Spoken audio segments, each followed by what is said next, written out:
আপনাদের সে গুড়ে বালি মানুষটা হতে দেবে না। জনগণ আপনাদের আশা পূরণ হতে দেবে না ইনশাআল্লাহ।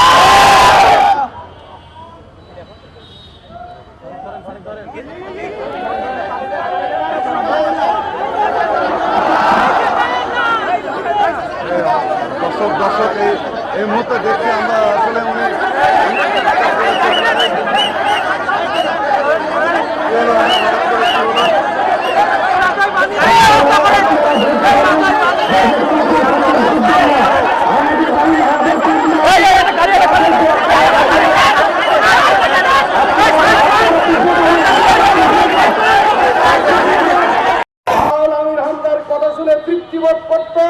আনন্দিত হতো, বাহাবা দিত, তার মাহফিল নেওয়ার জন্য মাসের পর মাস অপেক্ষা করত। সেই লোকগুলোই আমির হামদার বিরোধিতা শুরু করে দিল। সাথীয় বন্ধুগণের কারণ কি আমাদের কাছে পরিষ্কার, কেবলমাত্র রাজনৈতিক কারণেই, আদর্শিক কারণেই আমির হামদার পিছনে লাগা হয়েছে।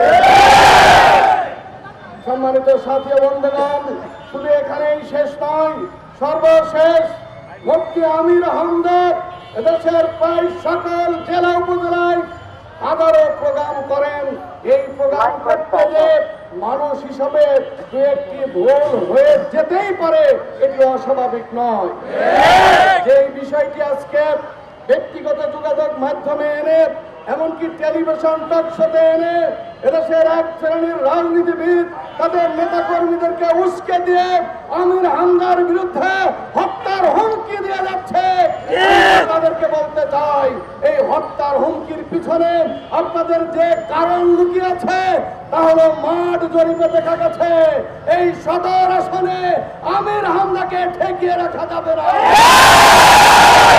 সেই পরাজয়ের অপমান সহ্য করতে পারবেন না বলেই আগে থেকে আমির হামদার বিরুদ্ধে নানা ধরনের ষড়যন্ত্র আপনারা শুরু করেছেন। ষড়যন্ত্রের শেষ, এখন তাকে হত্যা করতে হবে, দুনিয়ার বুক থেকে তাকে বিদায় করে দিতে হবে। এই জন্য প্রকাশ্যে তাকে হত্যার হুমকি দেওয়া হচ্ছে। আমরা পরিষ্কার বলে দিতে চাই, এইভাবে হত্যার হুমকি দিয়ে আপনারা যদি আপনাদের নেতা কর্মীদেরকে উস্কে দিয়ে কোন দুর্ঘটনা ঘটে, তাহলে সব দায় দায়িত্ব আপনাদেরকে বহন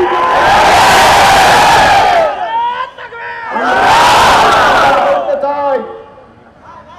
খুব তাড়াতাড়ি জাতীয় নির্বাচন, এই নির্বাচনের পরিবেশকে শান্তশিষ্ট, সুষ্ঠু এবং সবার অংশগ্রহণমূলক নির্বাচনের পরিবেশ যদি ঠিক রাখতে হয়, রাজনৈতিক নেতৃবৃন্দকে অবশ্যই গঠনমূলক ভূমিকা রাখতে হবে। আমরা একটি দলের কুষ্টিয়া রাজনৈতিক নেতৃবৃন্দের উদ্দেশ্যে বলতে চাই, সম্মানিত ভাইরা, আপনারা প্রেস রিলিজ দিয়েছিলেন, আমির হামদাকে বলেছিলেন সে যেন দুঃখ প্রকাশ করে। আপনাদের প্রেস রিলিজের পরে যদিও 3 বছর আগেই আমির হামদা কথা বলার জন্য দুঃখ প্রকাশ করেছিলেন, তারপরও আপনাদের অনুরোধে তিনি আবার দুঃখ প্রকাশ করেছেন। তারপরেও কেন মাঠে এনে মহিলাদেরকে ভাড়া করে এনে আমির হামদার বিরুদ্ধে মিছিল করাতে হবে? টাকা পয়সা দিয়ে এনে লোক ভাড়া করে আমির হামদার বিরুদ্ধে মিছিল করাতে হবে? আমরা জিজ্ঞাসা করতে চাই। তাহলে কি আপনার রাজনৈতিক ময়দানকে উত্তপ্ত করতে চান? এই ভোটের মাঠকে কি আপনারা উত্তপ্ত করে ফায়দা হাসিল করতে চান? আপনাদের সে গুড়ে বালি মানুষটা হতে দেবে না। জনগণ আপনাদের আশা পূরণ হতে দেবে না ইনশাআল্লাহ।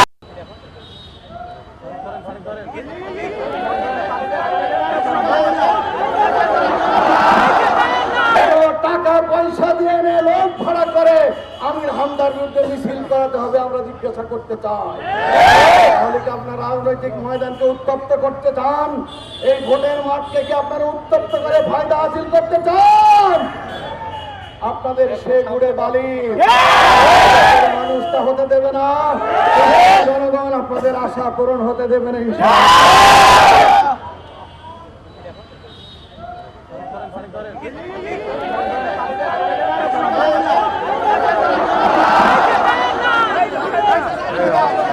দর্শক এই মুহূর্তে দেখছি আমরা আসলে উনি